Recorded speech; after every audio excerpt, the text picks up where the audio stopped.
नमस्कार. आजचा दिवस माझा. पहिले आपण आपले काही वाक्य रिपीट करू आणि मग विषयाकडे वळू.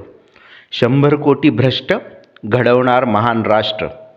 कर खोटं बन मोठं. तिसरं आणि महत्त्वाचं वाक्य, या देशामध्ये सुखाने जगायचं असेल तर दुसऱ्याचं खोटं काढायचं नाही आणि आपलं खोटं सोडायचं नाही. आपले विषय सगळे ज्वलंत आहेत आणि गहन आहेत.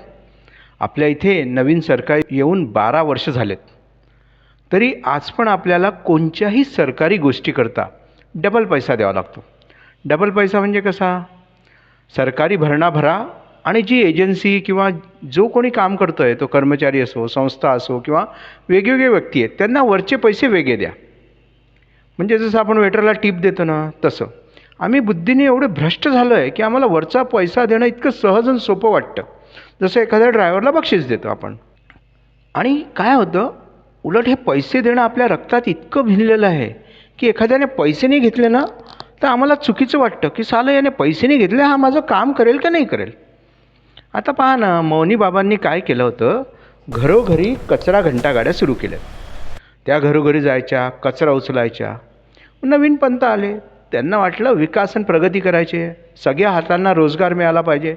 त्यांनी सगळ्या पुरुषांना काम दिलं, मग महिलांना काम दिलं, मुलांना सगळ्यांना शिक्षणासाठी पाठवलं. मग आता मला सांगा, घरातले सगळे व्यक्ती बाहेर गेल्यावर या कचरा घंटा गाडीमध्ये कचरा कोण टाकेल? पोपट. अहो, ज्या देशामध्ये रेल्वे वेळेवर येत नाही, बसचा तर काही सांगताच येत नाही कोणची बस कधी येईल, त्या देशामध्ये कचरा घंटा गाडी तरी वेळेवर येईल का? हां, एक लोटा जलवाले जे आहेत ना, त्यांच्या बुद्धीला पटेल की कचरा घंटा गाडी वेळेवर येईल म्हणून.